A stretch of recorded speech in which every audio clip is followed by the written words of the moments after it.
Welcome to Commercial Real Estate Today. Grateful that you are here with us. Got a special friend here today I'd like to introduce you to. Good buddy, Jorge Suazo from Keller Williams Commercial.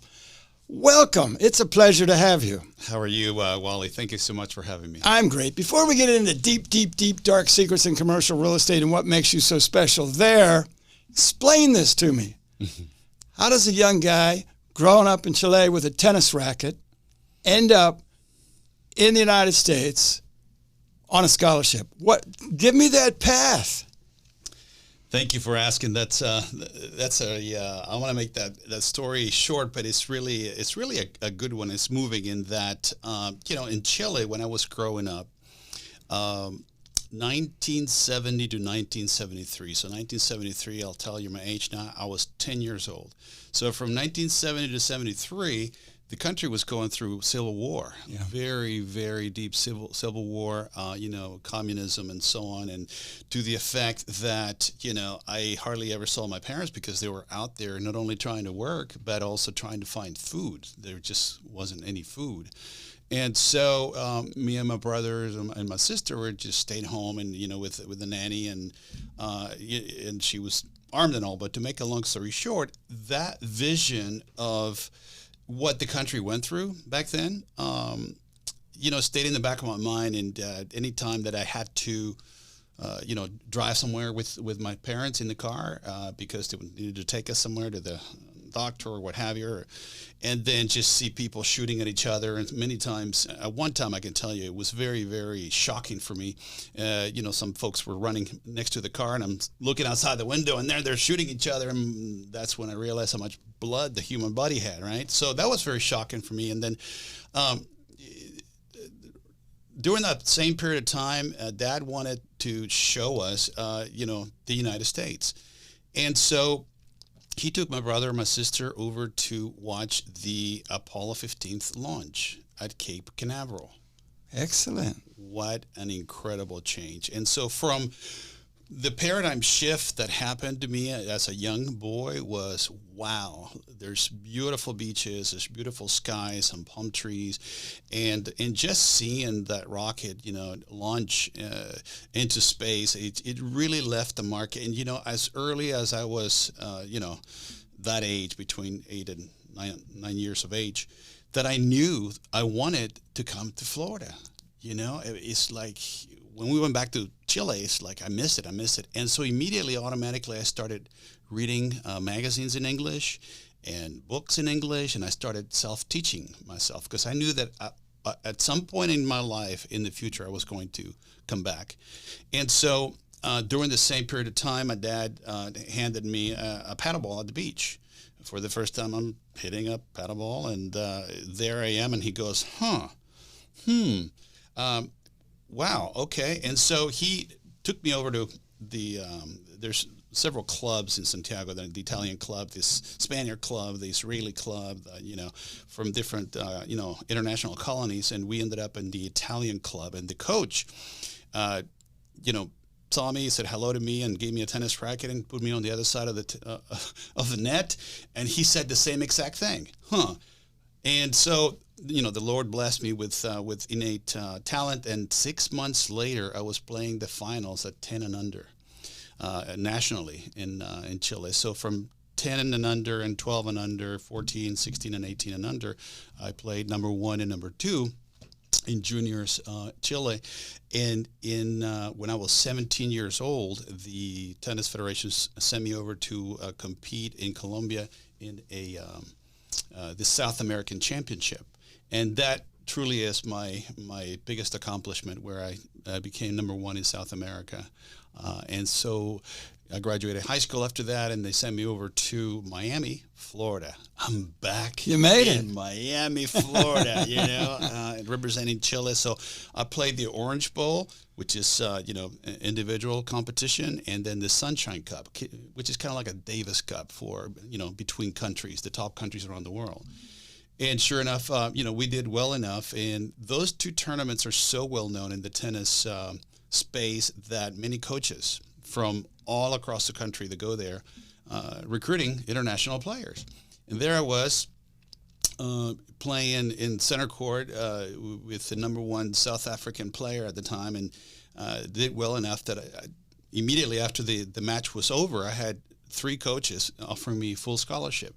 And I wanted to stay in Florida. So here I am, and I became one of the 6 founding members of the UNF varsity tennis team in 1983 here in Jacksonville. And that's how I ended up over there. That is a fantastic journey. I was thinking there for a moment you had aspirations to be an astronaut.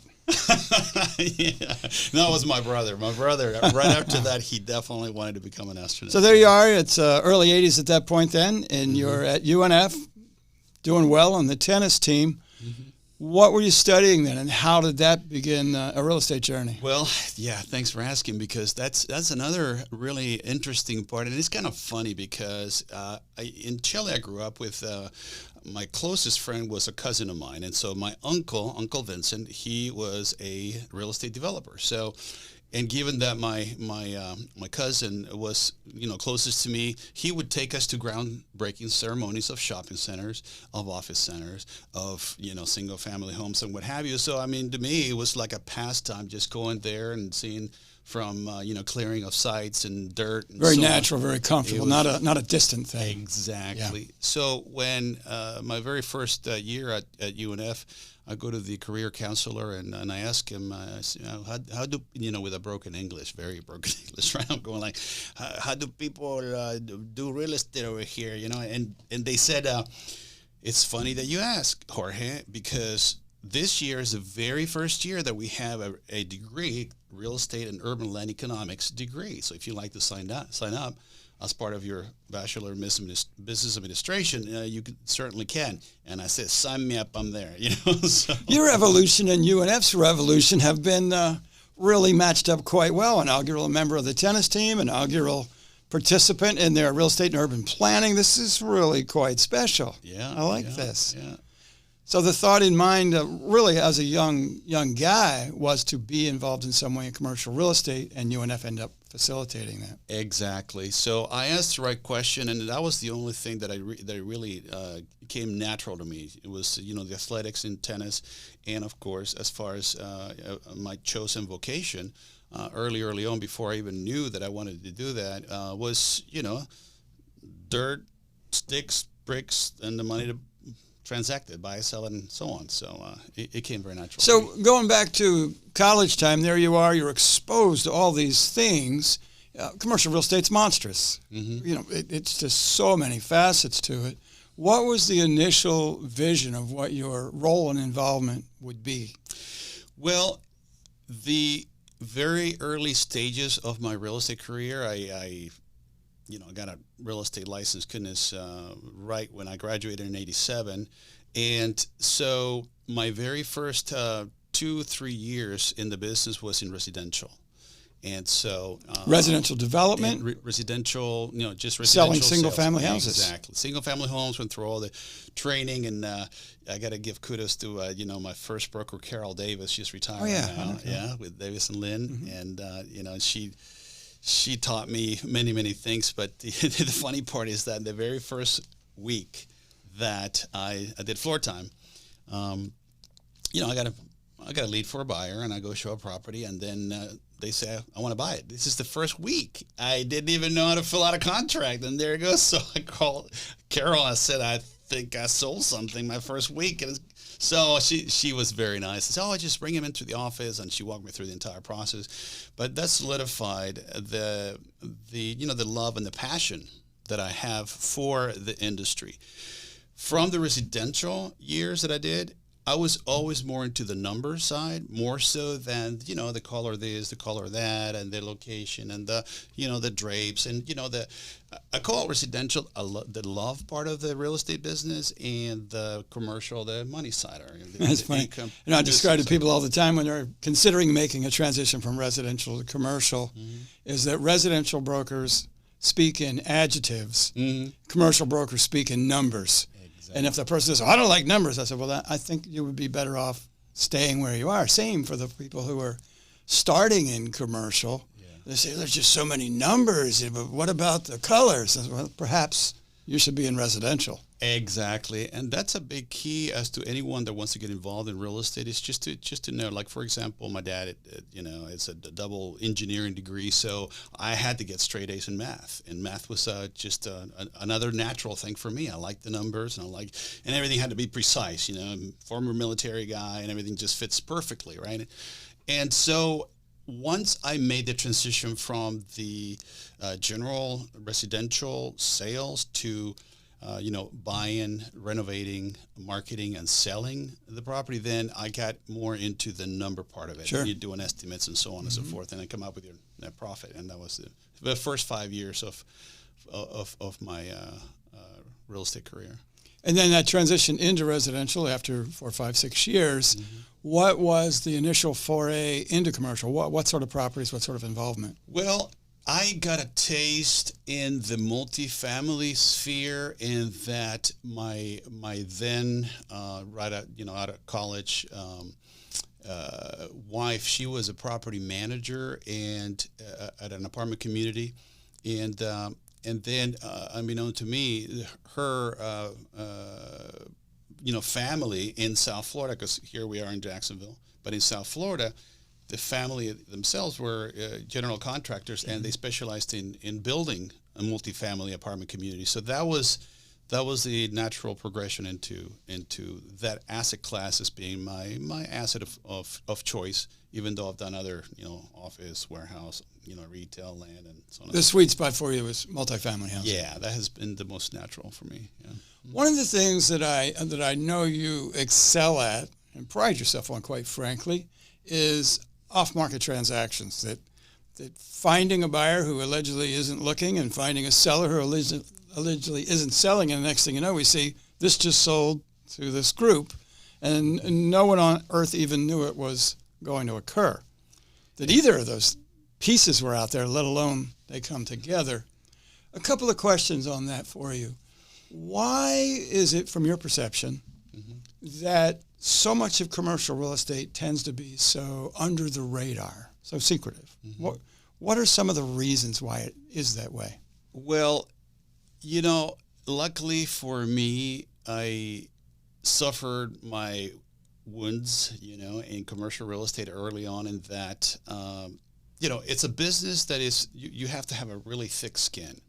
You have to not only know the players and not only know the asset and the type of property that you're dealing with and the numbers and everything that it pertains to the property, but also the relationships. And so even though you may be working with some folks that appear to be, open and honest and this and that and what have you, sometimes, brokers get bit. We get bit, and we have to go and lick our wounds, and all of a sudden you did a lot of work, a lot of missionary work, a lot of everything, and you spend a whole year, sometimes longer than a year, and you end up with nothing or cut out of a deal. And all of a sudden it's like, wow, what just happened? What did just happen, And so I knew there was a better way. And so I became very selective with not only the buyers that I would work with, but most importantly, having that relationship with the sellers, with the owners, just so that the asset would be controlled in some form or fashion, whether it would be via a purchase and sale agreement that is assignable, or the listing agreement, and so on and so forth, but really become friends with the ownership groups where they like you, they trust you, they want to do business with you, they stick with you. Yeah. I learned that a similar lesson in a hard way. Didn't have a real bad outcome, but probably 15 or 20 years ago, we were relatively new at that point to the inspection end of commercial real estate. And I was in a building not too far from the building that we're in here in the South Point area of Jacksonville, and I'm riding in the elevator with both brokers. As is often the case, there was no principal there. It was just me and the two brokers. And I mentioned to one of the brokers, or queried him on something else we were working on together. In the presence of the other broker, I had no earthly idea that it was so sensitive. He looked at me like I was from Mars. I quickly realized I shouldn't have been speaking at all. And then when we separated, I guess you'd say, and he just said, "You never mention anything." I said, "Oh, it's interesting." Exactly. And I'm glad that you you use the elevator because obviously you never know who you're next to, but it also happens a lot in social events and even business events where you may be even on the phone talking about a transaction. If you say the address, sometimes you say the name of the client sometimes, and all of a sudden you have competition on the same property. So where did this offer come from? You know, I had no competition. Nobody knew about it, you know. Now, that's not to say anything, derogatory or anything on properties that get listed. I mean, I have great co-brokerage relationships out there where, certain brokers know that I'm working with a certain type of buyer with an appetite. And, and transactions do happen. Whether they get listed on CoStar or LoopNet or MLS or whatever, each one of us have a responsibility to that owner. Whatever the listing agreement, whatever our commitment is to the owner, and whatever we're asked to do, we do. So many owners sometimes do not want their property on the market. I want to sell my property confidentially. Especially when in the multifamily space where you have a great management team, for example, and you have a great staff. They really, really helped you get to the next level with the property that you're trying to transfer, right? And you don't want to give them, the early or the crystal ball that all of a sudden they may be out of a job. But most of the sellers that I've worked with, they make it a point to make sure that in most of the events, the same staff that made that property so successful stays. And so everything is open book and so on. And so there's a nice transition. The folks that want to go to another property and they want to transition into a bigger property, that's fine. But at least the owners, they really, really care for their staff. And I like dealing with those owners. Talk about how you navigate the needs for due diligence while you're also respecting the needs for confidentiality simultaneously. There's certain questions you ask depending where you ask them. It makes it obvious that the property is potentially for sale, or on the buy side, you make it obvious that a particular group or individual is shopping for a type of property. How do you navigate your due diligence? That is an excellent question. And when you're asked by a seller, owner, client to keep it as confidential as you can possibly as you can, without just flat out lying to people, but most of the owners have partners. They have limited partners, general partners, what have you. They have bankers, they have insurance companies, they have people that need to go and inspect properties as a matter of an ongoing checkup. Okay, so. And that's some of the things that I'm able to do whenever I'm approached by a tenant or I'm approached by a manager or I'm approached by anyone. I said, look, I'm working with the owner and the seller, and I'm sure that any questions you need to ask the owner directly. But I am here, with one of the owner's potential partners, and that happens. Some of the properties, they don't actually change the deed, but they change the entity of that owns the property. And so the owner may be selling a portion of the property within the company that owns the property. So there is no transfer of deed. And that happens many times. And that's really the way that I've been able to navigate, primarily walking through with folks that, these gentlemen may become partners of your owner that you work for. I don't know, that's his business. And other times, I have, a need to bring an insurance company, or we're looking for deferred maintenance and bring an inspection company and so on and so forth. Anything that we could just make it easier for whoever's asking the question, but always sending that person back to the owner. Right. If you need to know anything, the owner will tell you. Yeah, typically in our case, while we're doing the due diligence, the physical due diligence, the initial point of contact, if it's the broker or a potential buyer, is the two most common things. But I ask, who are we working for? Sometimes they are able to tell us and sometimes not. And who am I communicating to? Mm-hmm. And I go, okay, now I got that part clear. And then it's a matter of really respecting that. So our folks will typically be involved in unmarked vehicles and unmarked clothes, and we're courteous and respectful to everyone. And when asked, what are you doing? So I don't know precisely. I believe it's related to insurance or financing, but we're just here gathering due diligence. Can you help me in this way? And that puts it all to rest, because as you know, in a building, especially a larger office building, you might have 20, 30, 40 different tenants, and you've got a management company, and you've got owners, and you've got all these conflicting and competing interests, and we're just there to do the physical due diligence and be responsible. Exactly. And respectful. And, you know, I can tell you directly as being on the other side of me, because you have a very, very good and successful, commercial inspection company. I can't tell you how much I appreciate, the works that you've done for us in that respect as well, because if you do office or if you do retail inspections, and then all of a sudden that particular tenant is going to, if they hear that the property is for sale and is being inspected for a transfer of deed, they go, oh, well, maybe my rent's going to go up. Yeah. You never know when the leases are going to be ending, and so you definitely don't want to undermine the operation and the production of income for that landlord at the time, particularly at the time that they're trying to transfer the deed of the property, because that income, everything is about the NOI and the cap rate and the IRR and so on and so forth. And if all of a sudden, a month or two prior to closing, you get a bunch of vacancy, then your certified numbers don't look like the ones that you show at the beginning, right? And we all collectively want to be there to provide comfort and guidance, not chaos and confusion. So exactly. it's respecting that.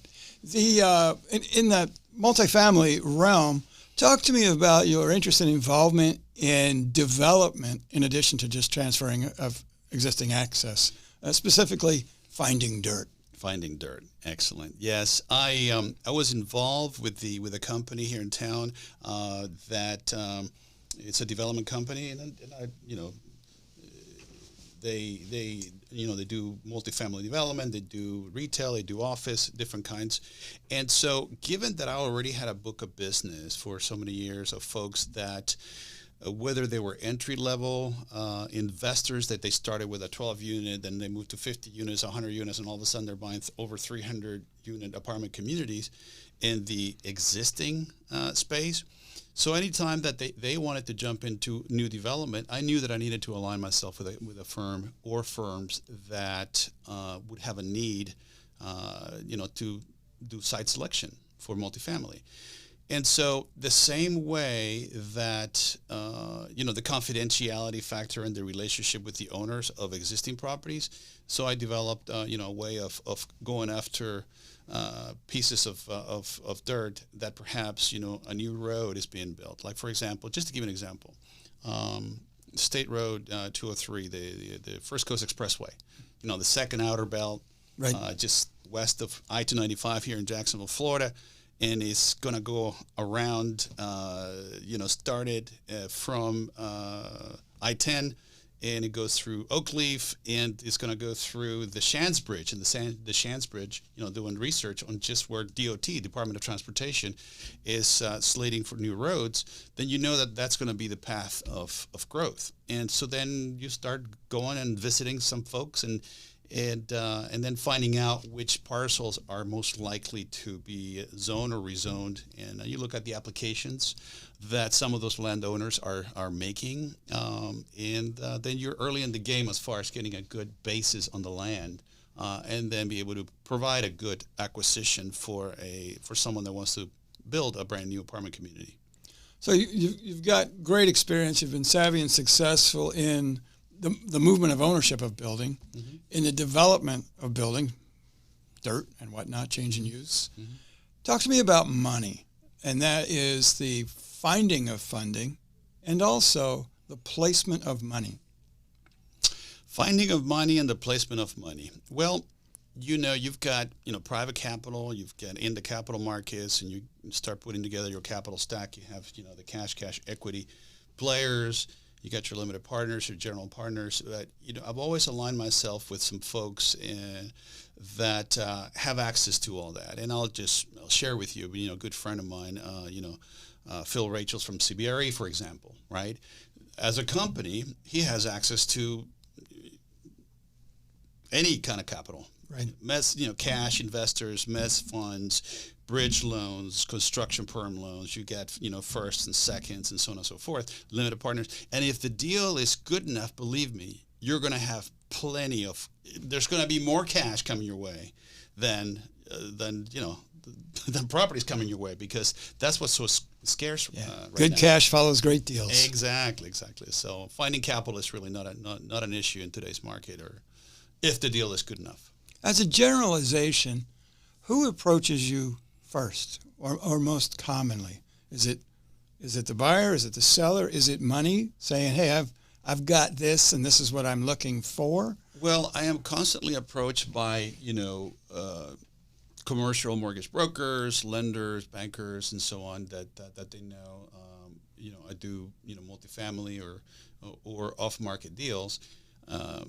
And so who approaches first? What comes first, the chicken or the egg? Or, you don't want to put the carriage in front of the horse, but it all begins with the asset, controlling the asset. So I reach out to owners, and I maintain a database of, like what we're doing right now. We're just chit-chatting. Hey, how's it going? And I look at my list and say, hey, it's been about a couple of years ago. My last notes is that you weren't ready to take your exit on this particular property, and I have a little reminder here to give you a call just to see how things are going. The markets are shifting and they're changing. How is your operation going with that particular property? Can you share a little bit of insight? And then these owners just begin to talk. Oh yeah, we have some vacancy and we have this, and all of a sudden I had to put some, capital improvements, and then we did those roofs over there. And remember, Jorge, last time you were here, we had a pipe bursting, and the backflow and all that stuff. We got all that fixed up right now, and me and my wife are thinking about maybe it's time to cash in the chips, and and then I immediately, whenever they say anything to that effect, and I say, well, remember that I always keep a database of buyers. So if I can match, your property as a card with my buyer as a card, and they, it's a good fit for both of them, and we do everything confidential, is there any reason why you wouldn't want me to at least make an introduction to you? And he goes, okay, let me check with my partners, let me check with my wife, and all of a sudden they're calling me. Hey, Jorge, I think we're ready for it. Let's do a private tour, and some marquee transactions. I don't do much in the A-class luxury space. It's more on the C class and B class, where there's a lot of meat on the bone and there's a lot of value add on it. But one of the marquee A-class transactions that it happened just like that, via long-term relationships with the developers that developed the property, and it was beautiful. It's the Jacksonville Business Journal did an article on it. It's the Oaks at Normandy, 336 units on the west side, and goodness, that was acquired at such great price, just because everything was maintained at a comfort level, not only on the seller side but also the buyer side. And I am one of those brokers that I don't mind a seller and a broker meeting themselves, as long as we have everything understood in terms of, okay, this is a one-time confidential, and if we do something, we're going to negotiate it all the way until we can get the highest price from the buyer and we can get the lowest price in terms from the seller, and let's agree to disagree agreeably. And then after that, Mr. Seller, if you want to take your property to market, I'll be glad to list it for you. And Mr. Buyer, if we didn't get anywhere, I'm going to introduce you to another owner. And so it's a win-win-win. And that particular transaction, from $37 million they're asking, and then, things happen in the economy and things changed, 2007, and it ended up selling in 2017 for, 17, almost 2018. For $32 million at a 99 cents per square foot per month gross rental. They're at $1.50, and the property was just 5 or 6 years new. So very little deferred maintenance, just by doing a programmatic, good landscaping, repainting, and sprucing up, and putting a very good management team in there, and increase the occupancy. Mm-hmm. From $1 per square foot per month to $1.50 or $1.65. You convert that into the cap rates that we're getting right now, at 4.5% and 5% in the luxury. That's millions and millions of dollars just by doing just a little bit. And that's the value of putting a buyer and a seller together in such a way that is a win-win, and there is no outside competition, and everybody's happy. It's kind of comical. Just this past week, I put a boat under contract exactly the same way. There you go. I had, it's funny how you communicate sometimes. I put a picture on Facebook of what I was looking for. A yacht broker who turned out was a flight instructor of mine 40 years ago when I was learning to become a Navy pilot. He's now a yacht broker for Katie Krogan. He sees the post. He was attempting to sell a Katie Krogan yacht to a fellow who owned a yacht like I was looking for, calls me up, I haven't talked to him in 30 years, and says, hypothetically, I know a guy that's got exactly what you're looking for. If I can get him to agree to a one-time showing, would you go meet the guy who's down in South Florida? I said, absolutely. So they put their paper together for a one-time showing, one-shot deal. No one had any responsibility to anybody else. It was just, here is a document that says how we'll all treat each other if you'd like to move forward, and we're moving forward. Very same thing. That is wonderful. Well, what's fun about that, Jorge, is it comes from relationship and trust and confidence. Even though I haven't spoken to this guy in 30 years, we had a relationship 10 years ago, high trust relationship in a high trust environment, Navy pilot environment. He just reached out and said, hey, know you, like you, trust you, let's do this. Put the papers together and off you went. Exactly the same thing that you're speaking about. Long-term relationships, high trust. Document that trust so everyone knows how to behave and treat each other, in particular because you're going to need a third and fourth party in there to get the deal done. Here's how we're playing. Does everybody agree? Yes, let's move forward. Exactly. And, the value that happens in a successful transaction that is private and, because when you introduce someone, that person knows that you're going to be bringing someone with the financial wherewithal to be able to perform, and so getting past verification of funds and so on and so forth. But initially, that credibility and the trust is just paramount. Sometimes I get calls from builders. I've been in the business and I've done different types of properties, and but they know that I'm in land, and they say, well, Jorge, look, if you in your multifamily searches, if you find anything that doesn't have the density, right? I know you need 15 to 19 to 20 units per acre density for you to make your numbers work. But if you find something well located, and it has the density that we can put townhomes, or the density that we could put, single family homes, and they give me all their parameters, right? And lo and behold, it has happened. And so all of a sudden, my multifamily says, no, I don't have the density. And then I make a phone call to a builder and say, hey, look, I got on my desk. Nobody knows about this. And one of the closings that I just had in February was, and this is another example, just to edify your comment about your boat and the value of the transaction, the confidential transaction. Imagine infill land in Ponte Vedra Beach, Pound Valley Road, down the street from the new PGA headquarters, right? It's like, what? That doesn't happen. There's a lot of lowland over there, and there's a lot of, wetlands and so on, and you don't find a piece of dirt that is all uplands and Zone X, and you can develop the whole thing and so on. But because of the price of the land was such that, they couldn't get the density for the single-family homes,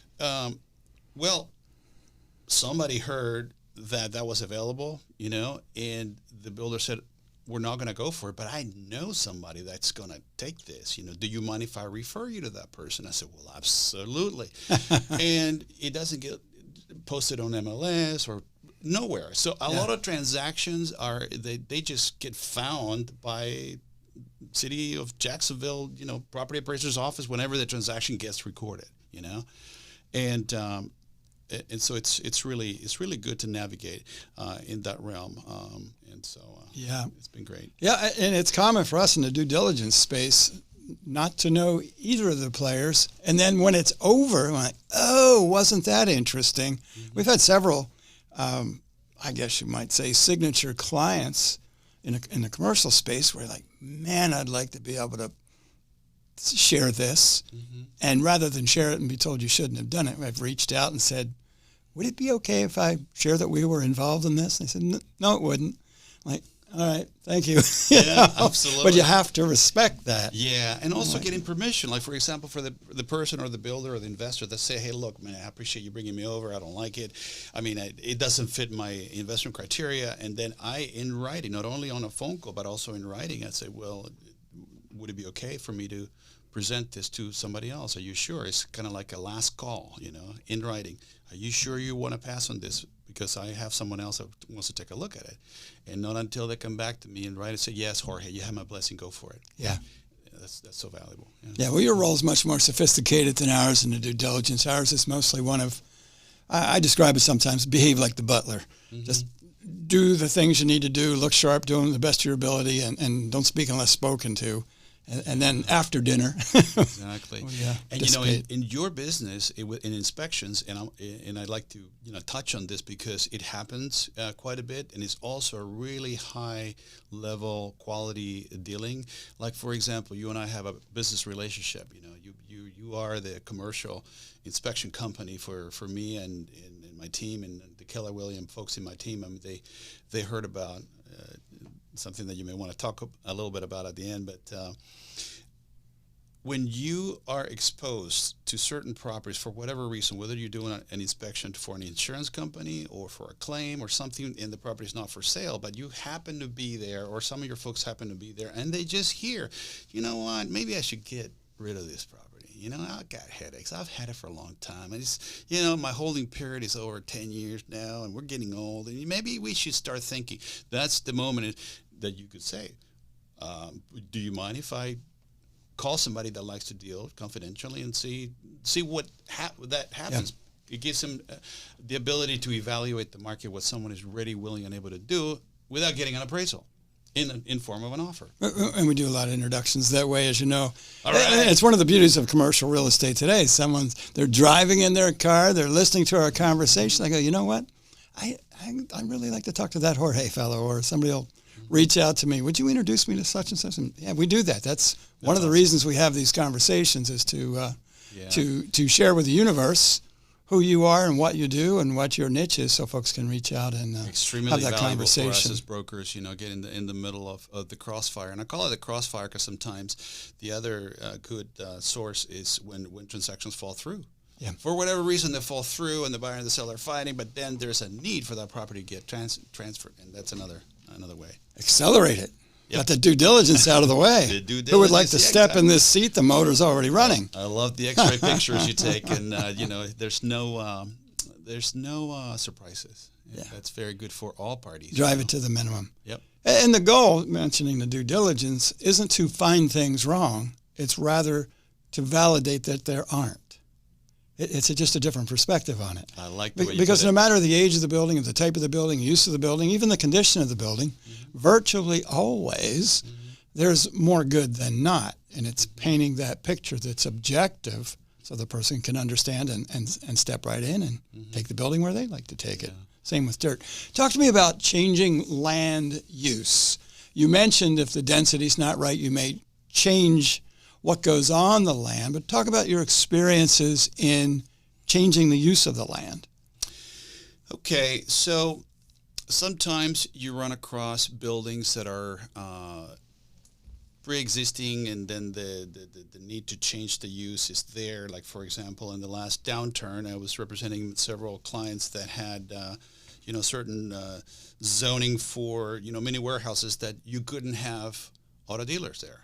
But in 2006, 2007, I mean, everybody needed to drive and so on and so forth. So I've gone through the entire process of going to the planning and zoning departments at, city of Jacksonville or Jacksonville Beach or Ponte Vedra, where we show the panel, and we show the neighbors as to why a land use change or a conditional use permit may be necessary.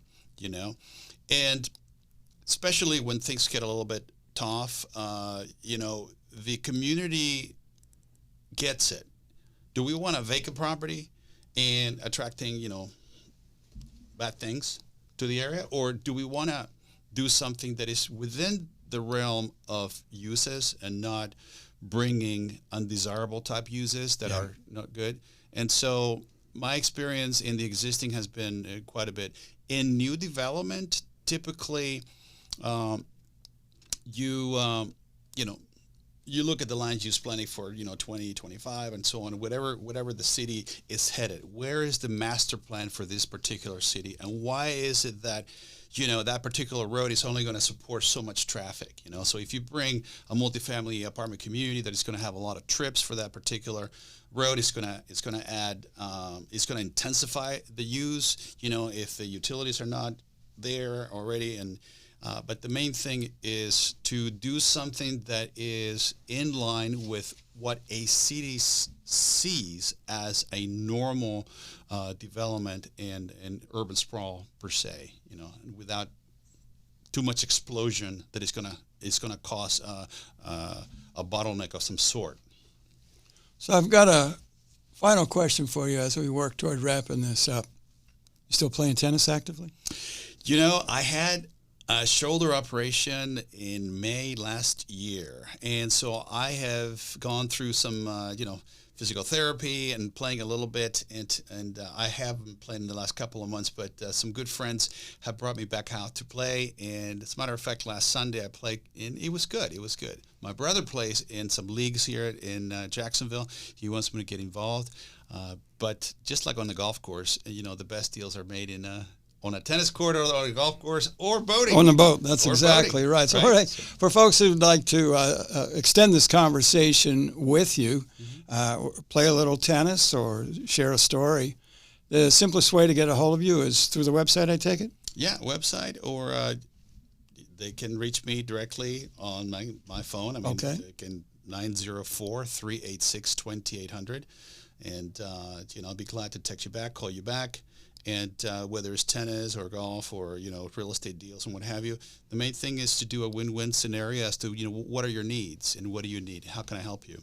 Let me ask you one more thing that I should have woven through. You live here in Jacksonville, but you are a man without borders in one sense. How far out into the universe? You're doing things across the Caribbean. You've still got some connections in South America and across the U.S. Those conversations and opportunities have no borders. Yeah, thank you so much for asking that, because with the development company and construction company that was involved, they had a government presence in Puerto Rico, and my good friend Will Pitts has been a government-approved general contractor, so he's done different projects, whether it's airports or barracks or what have you, nationwide and in different countries. So my involvement in Puerto Rico was primarily to help the folks there that, after 2 hurricanes and 2 earthquakes, there were 26,000 homes with blue tarps. And so that was my involvement over there. I was down there this spring after the last hurricane, 2 years ago, March. You did? Were you there? Not for the hurricane, but shortly after. Spent a little time in Old San Juan. I had lived down there for 4 years in the early 90s in my Navy pilot days. Hadn't been back since, and went to see it all. It was sad to see destruction. Yeah, sad to see. Yeah. So that was good. It's business, but also it's a good humanitarian way of putting your time, effort in the Spanish, the language that I speak, to good use. Excellent. Jorge, you've mentioned a transaction we were involved in together. One, I'm very, very grateful to be there, but it was a big secret. And now the secret is out. Who were the players and how did this come to be? Thank you so much for asking, Wally. When I called you and I said, Wally's going to be the person inspecting this property, and I said, look, you can't tell anybody about this particular deal because this is a trophy property. It's a marquee property that was never offered for sale. And just a little while ago, we're talking about the value of confidentiality and putting a buyer and a seller together, and let's see what happens. Let's dance together and come out with a good waltz, so to speak. And specifically speaking, this is the former Pier 1 Imports building in Jacksonville Beach. As you know, finding property anywhere at the beach is difficult. That is a good acquisition. That's number one. Number two, finding a property with a 5-to-1 parking ratio, a retail store ratio that is going to be converted into an office type of use that requires only a 3-to-1 is just a plus, plus, plus. So not only I want to thank you so much for doing the inspection and giving us a level of assurance and confidence that the investors that are purchasing this property felt really good about. I want to give tremendous thanks to Margaret Sherrill. She became a sister, a friend, and like an investor. And she said, Jorge, I know the property is not for sale and it's for lease. I do not want to lease this property. But if you find a way, or if they're willing to sell the property and you find a way to do it, put it together, let me know, because I will buy this property. And that was her command, that voice command, and that's all it took. I picked up the phone, I make the phone calls, and one thing led to another. And the basic question is, for every seller has a strike price at any point in time in history. They have a perceived exit strategy and time and value and so on and so forth. And what I asked the listing broker is like, would you just pick up the phone and call the owner and ask, what is that magic price? What is that particular price that would make you feel good about parting with this property? I just need a number.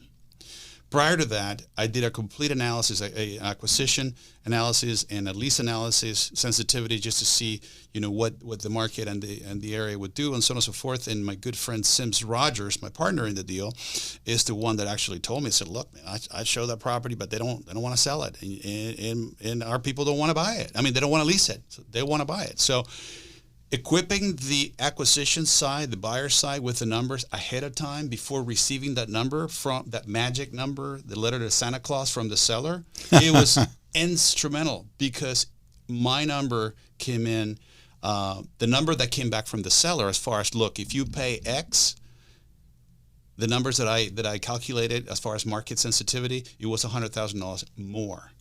And then with the renovation, acquisition, and conversion into an office use, the as converted value, and I'll just share it because it's going to be recorded anyway, from 2.4 million to 2.930. I mentioned this property is going to be worth $3 million. The appraisal came back at $2,960,000. Excellent. So it was really good. So I want to thank also, Mark Dilworth, general partner of Keller Williams, and everyone that was involved in this transaction. And you were part of it too. So thank you so much. And the use of the building will be? The use of the building is going to be the Northeast Florida Marquee Trophy headquarters for Keller Williams residential and KW commercial brokerage. That's outstanding. I did not know that until now. I knew the building. Uh-huh.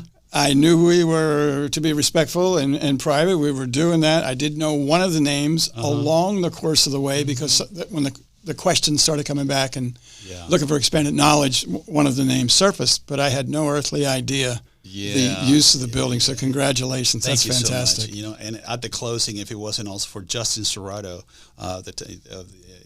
the Margaret Sherrill's attorney, that he had to do some maneuvering at the last minute to make sure that we would close before Elsa. Elsa was lingering out there in the ocean. It could have been something that we didn't want to extend the contract or extend the closing and then get into other. The owner did not really want to part with the property, so we didn't anything to go wrong. So thank you, Justin Serrato, as well. Great job by all. Okay. I want to thank Jorge for spending time with us. It's clear and apparent we spent time talking together. A conversation with him is one well worth the time and energy, and grateful that you spent the time with us.